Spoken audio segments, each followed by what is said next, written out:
What up, guys? Kevin here with another episode of PlayStation Sucks. Because PlayStation sucks.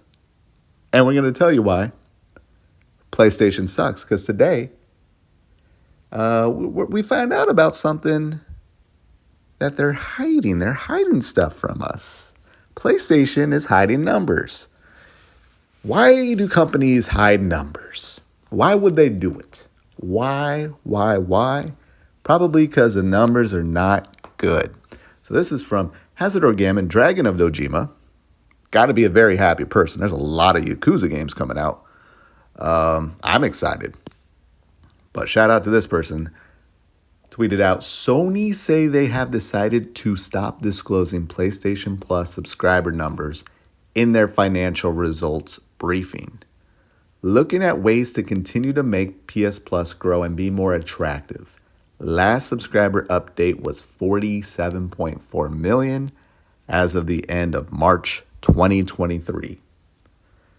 So, yep, they're doing it. They're doing the, oh crap, this went down quite a bit. Yeah, we're just going to keep that number to ourselves. So what happened? If you watch streamers, you'll see this sometimes. I see it all the time with DSP. Somebody will gift DSP like hundreds of subscribers or subs. And then a month later, they expire and his number goes from 800 down to 400. And he has a meltdown over it. And it's funny to watch. It's the most hilarious thing.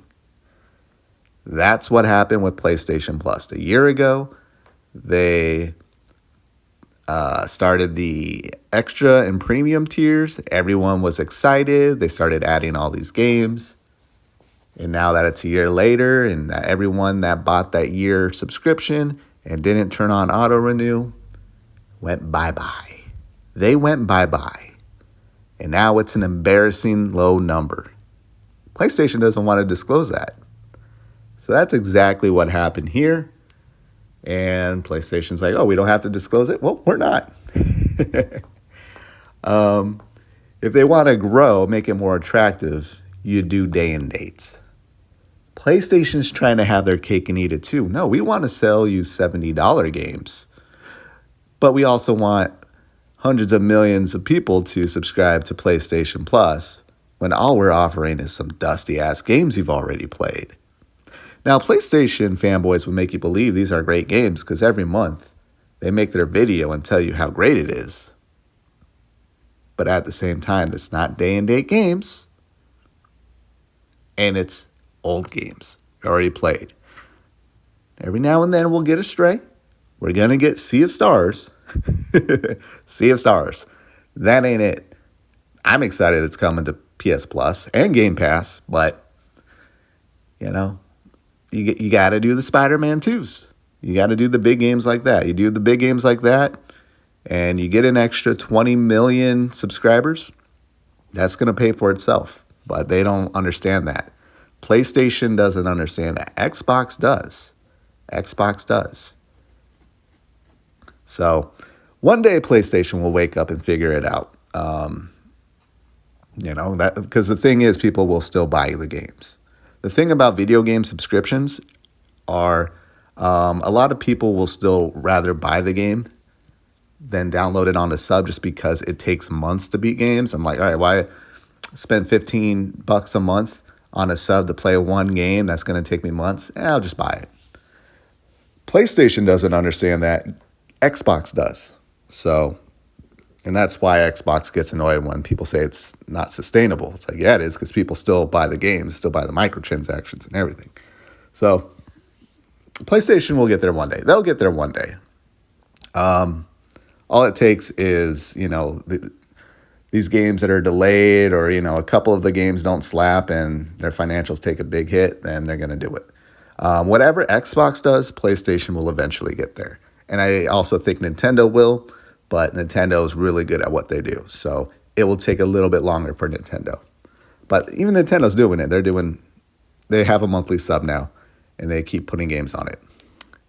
Oh, and we also got this blurb here. I just want to mention this. Sony will start disclosing software sales outside of PS5, including sales on PC. Another just Xbox did it. It's becoming like the Simpsons meme, like Simpsons did it, Xbox did it. Just every time something, PlayStation or Nintendo or whatever does, it's like, oh, Xbox did it first. Xbox did it. So, hey, that's probably good. That means PlayStation game sales on PC are pretty good. And I'm happy for them. Hey, this is where PlayStation doesn't suck. They started putting their games on PC. And though their ports, I don't think are really that great. Ratchet and Clank had some crashing issues. Last of Us was bleh. But they're figuring it out there. PlayStation, you don't suck there, but we see what you're doing. You're gonna lump those sales in because you realize your sales are gonna tank, and you got to make that number look big and whole to the shareholders. So it'll be interesting to see. Now, I hope they divide that up so I know exactly how much each platform did. But as their numbers continue to dwindle, besides the PlayStation selling well, but their profits and everything not looking good. It's not looking good. That's why Xbox is inevitable. It just is. For gaming these days, for how much gaming costs, you got to be a major corporation. We're going to see a day where it will be, Microsoft, Apple, Google, Amazon. They're going to be running gaming just because gaming's so expensive.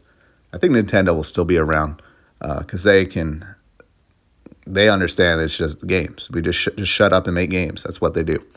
All right, but that's this week's episode. I'll probably do another episode today. Who knows? But that's this episode of PlayStation Sucks, because why? PlayStation sucks. Thank you guys so much for watching. I'll talk to you later. Later.